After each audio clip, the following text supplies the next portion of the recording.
Hello and welcome to Cyber Sidekicks with me, Rory Duncan. And me, Christina Richmond.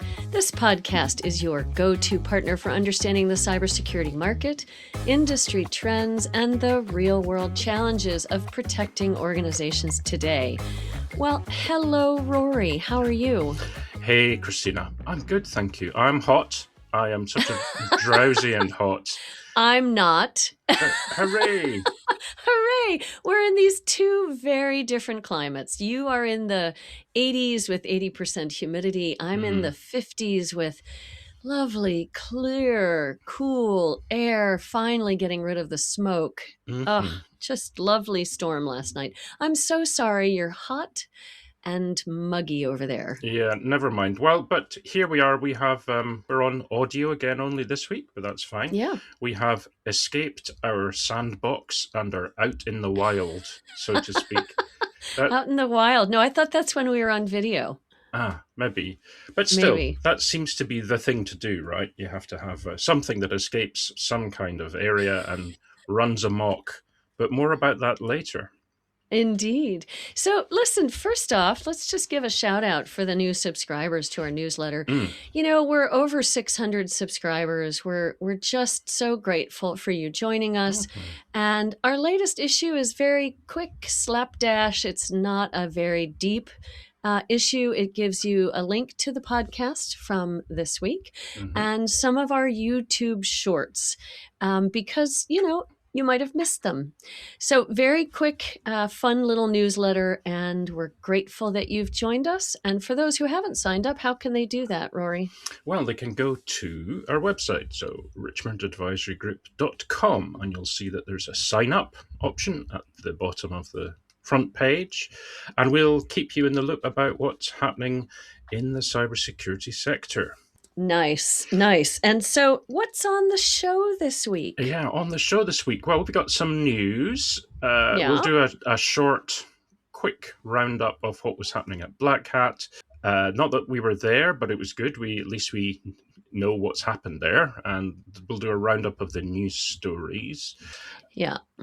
We will also be talking a little bit about what happened when an Australian man decided to use an agent to try to book him a place at his favourite Pilates class that was always oversubscribed. What could possibly go wrong? Or what could go right in his case. Absolutely. But then also just in this morning, we're going to talk about IBM's announcement with OpenAI. Some really interesting implications there. They have a lot of different announcements regarding the partnership with OpenAI. The one we'll focus on is the cybersecurity and risk piece of it, but more on that when we get to the news. Yeah, great. And then who do we have on this week as our guest? Oh, yeah, we have Russ Bentley. He's the EVP of Product Management at ZeroFox. And we've had some good chats with Russ in the past. We've had a briefing from ZeroFox. You know, we've been doing this work, Rory, right? Looking at digital risk protection and takedowns. We've been talking with Doppel, Before AI, Netcraft, ZeroFox, and others. And so it's great. We're going to have Russ on to just talk about what's top of mind for him, what's keeping him up at night. Yeah, no, definitely. Looking forward to that.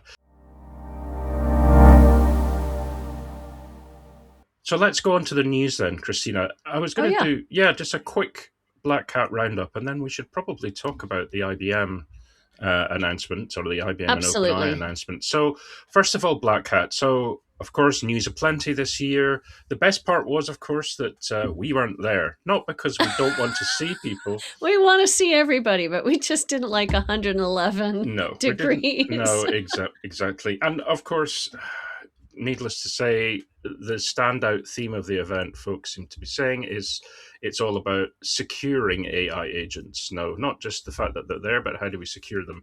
So I picked out a few. It'd be interesting to hear what your thoughts are, and then maybe if you had anything to add. The first one was a company called Sweet Security. We've featured them before, I think. So they introduced a tool, they say, that can block AI agents before any damage occurs. And they have a great name for this product. It's called the AI blocking tool. So It there we is go. what it says. Yes. So they say it's designed to terminate unauthorized tools calls and sessions at runtime, to stop any secrets, PII, and sensitive data from leaving through an agent, and to also block prompt injections Well, live I or think real that's time. yeah, I think that's great. And we need a briefing. We do. Perhaps they'll come on the Briefing Room podcast. Mhm. Hint, hint. We're just dropping a little teaser there, folks. You'll hear more about it in coming weeks. But I would like to have them brief us on this because it all sounds great, but it's a big task. It is. How do you do all of that? Yeah. So that's what I'd like to know. Yeah, I think it's a great announcement. Good for them. And then your next one was a Calvio introducing, I love this, honey tokens, the deception guardrails. Yes, I know. I love honey and I like tokens. So honey tokens, even honey better. tokens, decoy tools and fake infrastructure to detect prompt injection, jailbreaks, and attacks against AI agents. Yeah. So honeypots and deception security has been something around for, I don't know, 15, 20, maybe more years. But this, of course, is a great name, Honey Tokens. Honey tokens. In their Deception Guardrails product. Yeah. So it's interesting. It's not about deception guardrails that protects the AI agents, which is really interesting. You know, protection against infrastructure, protection against identity, but against the AI agents, that's really interesting. Yeah. So again, we need a briefing. So a shout out to them. We'll find somebody to introduce us. If anyone in our listeners knows someone at a Calvio, please let us know. But we'll use our network and find somebody. If you don't, we will. And we'll get a briefing. Yeah. So one thing I wanted to ask you, Christina, was it's about the next announcement, which was an IBAC, which is an agent intent-based access control. Have you heard of that word before? Well, not IBAC specifically, but guess who I caught up with yesterday? Friend of the show, Kayla Underkopfler at nice. Zenity. And she was talking quite a bit about intent and runtime blocking. So we'll talk about them in our, we have a list down below of those folks who also have some other interesting announcements. And they did make an announcement.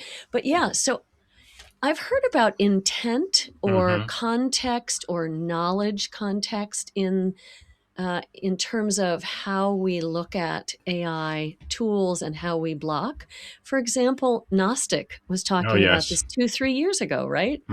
But the specific IBAC, intent-based access control, okay, it's a decent name, but no, I hadn't heard that before. Fine. Well, this company called Varonis has launched one of these, and they say that it compares what an agent is actually doing with what its original task or instruction set was, meaning if that doesn't match, we're assuming it can block or quarantine behavior that drifts outside of that intent. So this kind of addresses this issue of model drift that, of course, is one of the key concerns for cybersecurity professionals who are implementing AI agents. Yeah. There were a few others I thought announcements that were interesting, and this is kind of randomly around cloud, infrastructure, various services. Tenable, of course, we know Tenable, launched its Cyber Agents Exchange. So it's an open source, vendor-neutral marketplace or community for security AI agents, skills and MCP servers and multi-agent playbooks. So wait, the agents go into the marketplace and buy things and use things? I think this is no. I think it's where one can go in, as in the human operator. A human one, yes. So marketplaces are not a new thing. Communities are still new, but this is specifically about focusing on cybersecurity and AI cyber agents. So I thought that was an interesting one. Yeah. The second last one was Arctic Wolf announced a new bundle. We like bundles. This is their cyber resilience bundle they announced. So that packages MDR, attack surface vulnerability management, with endpoint defense and security awareness, with a security operations warranty of up to $3 million. Okay, now, I'm sorry, Rory. I have to be a little bit of a challenger on this one. I mean, this is not new. Resilience has been around for a while. Other MDR providers have had resilience packages. Even Arctic Wolf has had a cyber resilience package. Yes. The only thing new here, perhaps, is the $3 million warranty. And okay, great, but I have to say I'm not wild about that announcement. Well, what interested me was the fact that it was a bundle. It was all those things together. If you think about how many of those things you might have to source separately, either multiple vendors or, deal with separate services from the same company. I thought the idea of a bundle kind of put it all in there together. But fine. It's not innovative. But the last one I thought was interesting, right, with Zenity. So Zenity has come out with this free threat intelligence service, which I think is really great. It's called AI Total, that executes AI agent skills in a sandbox. And analyzes their runtime behavior. Now the sandbox word kind of triggers us, but I think that's great. Another free service that will be really helpful for some of the smaller firms or startups who are looking to get some kind of threat intelligence service spun up. Right. I think it's great to have free threat intelligence. I also think that putting agents in a sandbox, to have them detonate, if you will, in the sandbox, and they're in this quarantine safe place, is a good idea. Yeah. Analyzing their runtime behavior there before they get out into the wild, I think, is a good thing. And that's kind of what Kayla and I talked about yesterday, was how they're focusing on intent or context, and they're focusing on runtime security. So we're going to have Kayla back again, I think sometime in, I think she was going to look at dates, September, October. Okay. Yeah. All right. Awesome. Let's talk about IBM, shall we?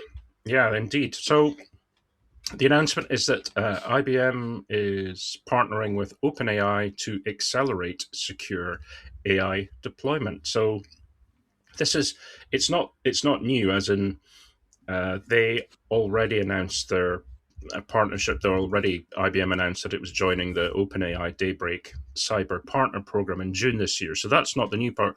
The new part is what they're doing next, Christina. IBM and various other, high-level strategic partners are combining OpenAI frontier models and capabilities with their products. In this case, IBM's autonomous security line.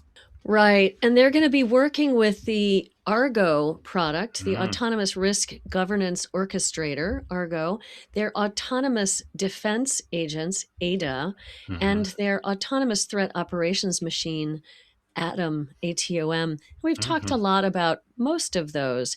I think what's really interesting here is the finding of vulnerabilities is no longer a challenge, right? We have a plethora, a morass of vulnerabilities to deal with now with these frontier models. But what's harder is finding the ones that you're sure have a threat, that are prioritized in your environment, that can be exploited, and then figuring out how to defend against them. Yes. So that's the challenge. And so when IBM spun up its Project Lightwell initiative, and these names, I have to say, Daybreak, Glasswing, Lightwell. I mean, it's a fine name, Project Lightwell, which is a development of Red Hat's capabilities to identify, validate, and remediate vulnerabilities in open source software. When that was spun up, I thought, hey, here's a response to this morass, this plethora of vulnerabilities. What do you think?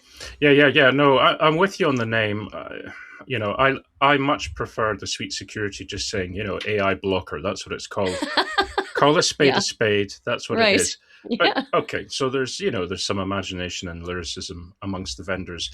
I think it's a really interesting move to try to provide the same kind of Glasswing type model. In other words, have access to these advanced frontier models to improve the capabilities of you providing these services to customers. Don't give it to the customers, but use it. And it's clear that it's going to be something that's aimed at those probably sensitive highly governed, highly regulated industries. So we're talking about financial services, probably government, defense, and so on and so forth, where they need the most advanced protection possible. And it mirrors what OpenAI is saying in the blurb that they published a few days ago, actually, when they talked about the reasons why they're offering their frontier models to the select group of partners. And they're saying it specifically allows partners to implement more advanced and AI-powered or agentic AI-powered vulnerability discovery and validation, clearly, obviously, red teaming, pen testing, incident response, and remediation across complex enterprise systems, right? Yeah. Yeah, and it's good because what they're saying is partners can access Daybreak Blue, which is the defense efforts, or Daybreak Red, which is the red teaming, or let's attack ourselves to find out where the vulnerabilities are through this thing called Daybreak Access. So depending on the needs, and they say that these folks, the partners, know their customer, can interact with their customer to help them set up any of the kinds of consulting or testing or vulnerability management, and then also the defensive systems. I thought it was a really good announcement from OpenAI about how they work with partners, but also a really, really excellent partnership for IBM to be involved in, given their autonomous security capabilities. Yeah, it does seem like a kind of a home run all round. And I know we've talked with a friend of the show, Mark Hughes at IBM, and he's talked to us extensively about how do we get to automate the boring bits? How do we get past the things that take the time and resource from humans and get to the parts where this technology can really be leveraged? And here's probably a good example. And the reason I say that is because back in the announcement for the original IBM, as IBM, we've joined OpenAI's partner program, it was Mark who had the quote in there talking about the importance of OpenAI's partner program and how it would align extremely well with IBM's strategy. Well, and we'll see more and more of these partnerships, I think, and that's good news for customers because they certainly can't handle the huge funnel of vulnerabilities that are coming down the pipe to them now, and they need partners, they need service providers to be able to assist with that. Well, from the sublime to the ridiculous, Christina, I think we should finish on... Now, before we say it, this story has got wide coverage, and I need to give a shout out to Anton Winters, who sent it to me. Anton, a good friend of the show, and he's also a podcaster. He does a Nintendo-based podcast in the UK. Anyway, it got a lot of wide coverage. Maybe because it's a relatable problem. I don't know. I don't do exercise of this kind. But I don't know, because of the duplicity involved. Right. So the headline is, and this is from the BBC, but it's been reported in many different places, AI agent hacks gym to get its user a spot in its Pilates class. So it's a chap called Andrew Bird. He's in Australia. He was trying to book an often overbooked Pilates class at his local gym. So, of course, what does he do? He outsourced the chore to an AI agent. It succeeded, but went further than he imagined, the report says, by hacking the gym's online systems. Oh, no. Once given the gym booking task, so the bot explained that it had manipulated the system to book him onto classes months in advance, which is against the rules. He then thought, would it be possible if the agent could move him up the waiting list for an upcoming class? So the agent replied saying, yes, I have. And I did it by cancelling another gym member's booking. Oh, gosh. They'll take any action to accomplish the mission. Any action. I know. And then didn't he try to cancel the action? Didn't he try to reverse it? Yeah, he asked the bot to reverse the action, but the bot said it wasn't able to do that. I'm sorry, Dave, I can't do that. I'm sorry. So he asked it to write a cybersecurity report and alert the gym owners about the vulnerability. So I thought that was really interesting. I loved his quote, though. It's not the end of the world, so I didn't beat myself up about it. But it certainly was a warning signal to use it responsibly, he told ABC News. Crikey. Yeah. I Oh know. my goodness. I That know. is the ridiculous. And it's relatable Mm, because I like Pilates. I hmm often can't get into classes. So hmm I understand his desire to set an agent on the task. But oh my goodness, the hmm agent really went above and beyond. Above and beyond. Indeed. So, folks, watch out. If you start getting bumped from your favorite gym classes, it might be worthwhile investigating to see if errant agents are involved. Just saying. So this week's special guest is Russ Bentley, who's the EVP Product Management at ZeroFox, and he's joining us all the way from Santiago in Chile. Welcome, Russ. Thanks for taking the time to be on the show.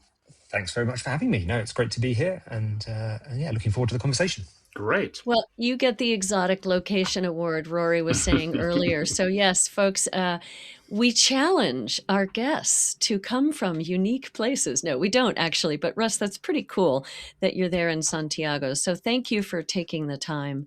We really appreciate it. So, Russ and Rory and I have talked in the past, and we were just catching up a little bit. And so, it's great to have you on the show.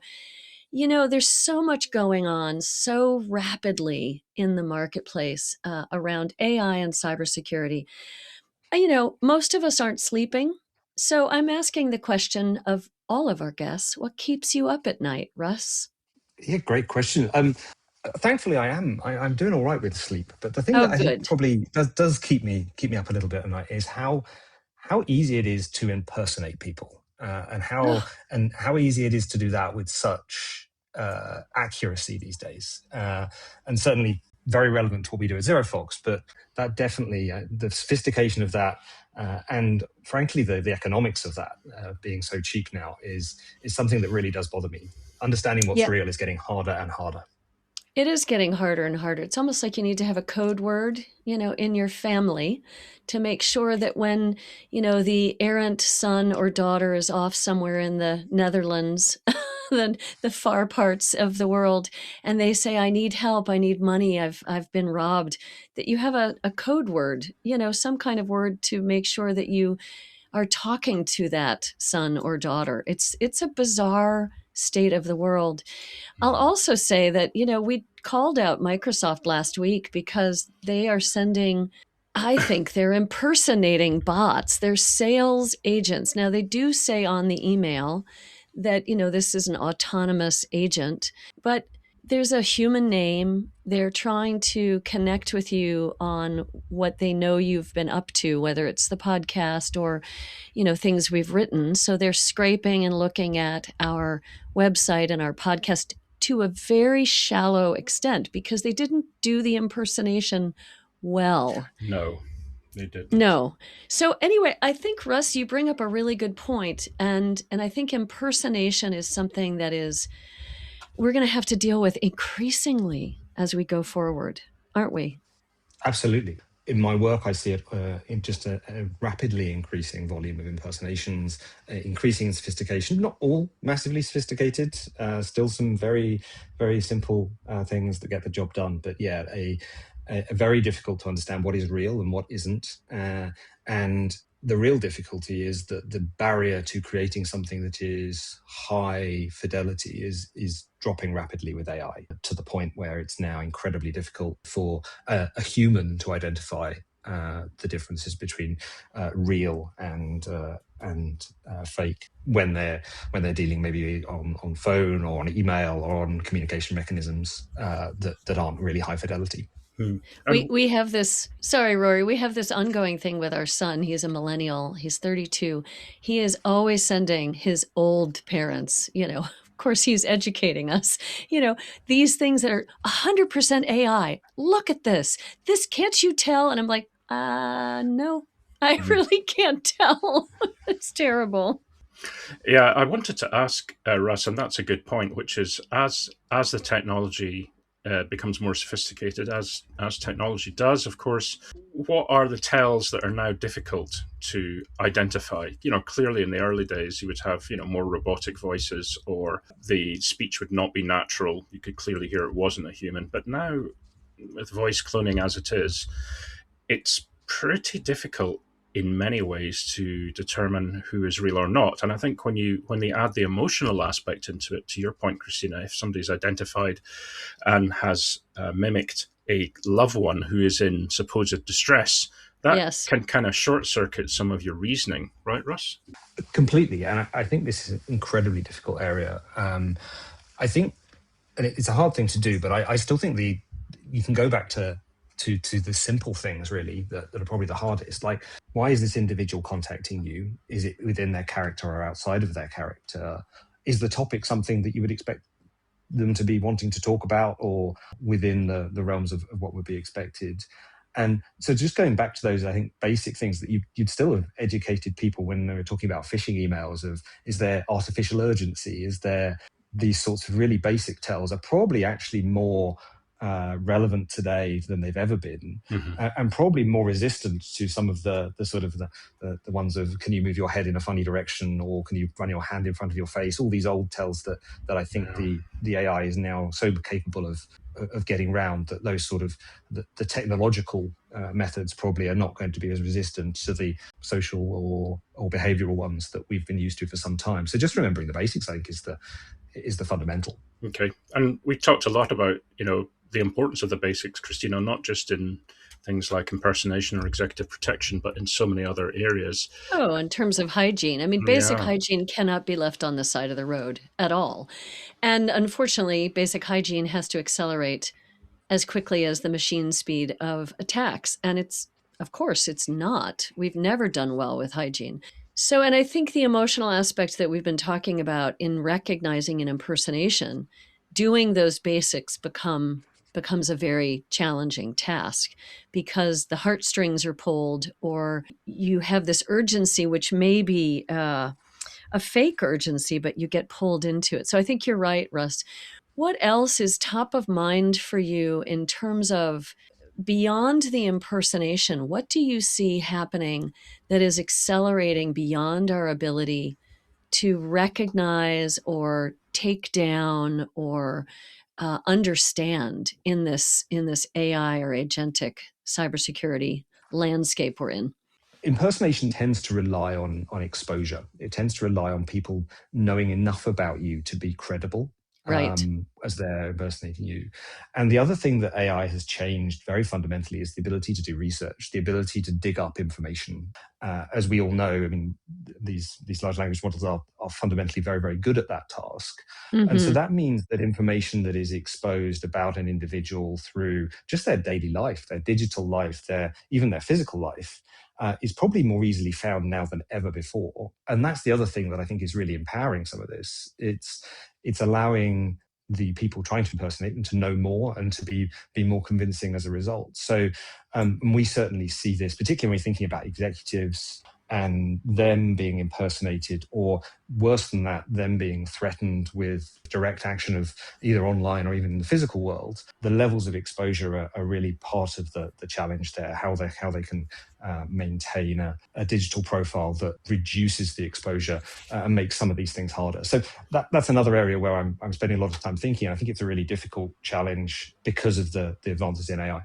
What do you think, Russ, obviously a lot of what you would do and your team would do is to, educate those individuals, let's say senior leaders who are, let's say, most at risk from impersonation or some other kind of manipulation of their identity. I know some of those folk will be older individuals, perhaps, who don't have the same kind of history of, social media and other platform use, right? But if you talk with the youngsters these days, thinking of my kids and perhaps slightly older, they've been on social media since, day one, since they were small, and they don't have the same kind of concern or fear about putting all this information out there. How much of this is a generational thing, and what would make things much safer for the new generation who are perhaps not as aware of what can be done with the information that they put out there every day?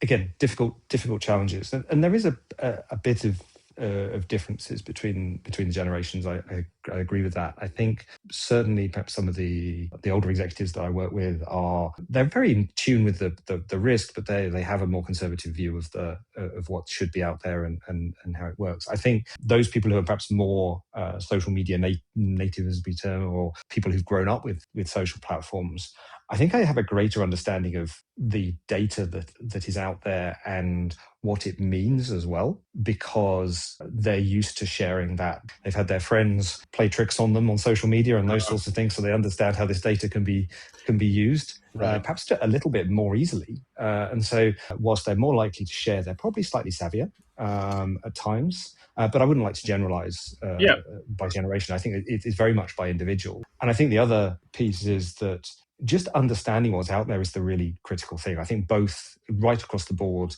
the desire is to understand what is out there, what has been exposed, either inadvertently or deliberately at times, and then that allows you to have a posture, a reaction to that piece. But not knowing is, I think, the big challenge, and so people are constantly surprised when you can tell them things about themselves that they didn't think were in the public eye. Yeah, very good. Christina, I think you were going to ask a question there. I was. We've talked a lot about executive protection, and I think it's a really interesting, challenging world that crosses the digital physical barrier, to your point, Russ. So what are some of the examples that you see of where executives are exposed? Is it something to do with their physical presence, where they're traveling, where their home is located? I mean, is there access to things like security systems or airline manifests? I'm trying to envision where these executives, whether young or old, can be exposed and how that can be mitigated, how we can protect them better. Yeah, no, it's a great question. It's obviously very dependent on the individual. I'll give you some examples that we see and perhaps areas where we surprise people sometimes with doing some research they maybe hadn't considered or thought of. Executives tend to be fairly active in their communities. We find that they are often philanthropic, or they are involved in other organizations within their communities as well. So maybe they give money to, I don't know, a school or a community organization, and they will then publish sort of a thank you or other information, and that gives us a sense of the interests of the individual as well as where might be close to home, because people tend to operate to operate within their communities, which gives some insight that allows things to be narrowed down. So that's often one way. The other play we see is there's a lot of requirements to disclose information in various states in the US or various that makes sense. Jurisdictions around the world, where if you know roughly where and you know who, you can probably find quite a lot of information. One of the things I mentioned at I was talking on this subject at Blackout, I was talking about Batman and Bruce Wayne, and I was saying, I think if the comic was originally, it was 1939 when it first came out. I think in 1939 Wow. it was a lot easier to keep your work life and your personal life separate. I think digital footprints of the modern era would would make it much harder to keep Batman's identity secret today. And that was, I think I suggested it was probably Alfred's payslip or maybe the jet that he flies that gave it all away in the end. But who knows? Yeah, it was, or one of the baddies had found out or something. The Joker and whoever else was probably up to no good there. Well, listen, Russ, it's been great chatting with you. Thanks for that. Really interesting. And appreciate you taking the time to come on the show. Well, no, thank you very much for having me. It's been great to talk to you both. And it was really fun. And coming all the way from Santiago, Chile, again, thank you so much for making the time. Yeah, great. Thanks again, Russ. Talk to you soon, we hope. Bye for now. Bye-bye. Well, that was another great guest we had on. It was fantastic speaking with Russ, wasn't it, Christina? It really was. Just so interesting to talk about impersonation and the strength of impersonations and how that's keeping him up at night, but also how it relates to the executive protection piece. And we've had some chats about that in the past. So really interesting conversation. So again, our thanks to Russ for coming on all the way from Chile. Yeah, exactly. And the hotel Wi-Fi Wi-Fi seemed to be working very well. It held up. it It held held up, up. which was good. Great. So then what have we got on the show next week, Christina? Yeah, so next week we're talking with the VP of Industry Strategy at Illumio, a gentleman named Raghu Nandakumara. And, it's going to be fascinating to chat with him. We'll be on video again. I'm sure we'll have some news to chat about as well, because there's always news. Yeah, but it'll always be news. great to get to know this gentleman from Illumio, Mr. Nandakumara. Yeah, so tune in again next week, folks. And in the meantime, you can always get in touch with us. Best way is probably through email, and you can do that 3 ways. You can send me an email, so that's Rory at richmondadvisorygroup.com, or you can send one to me, Christina at richmondadvisorygroup.com. Not if you're a bot, not if you're an impersonator. no. And then general inquiries, you can send an email to info@richmondadvisorygroup.com. That's great. Thanks, everybody. Appreciate you listening. Thanks for all the comments and suggestions. Keep them coming in, and we look forward to you tuning in again next week. Bye-bye. Bye-bye.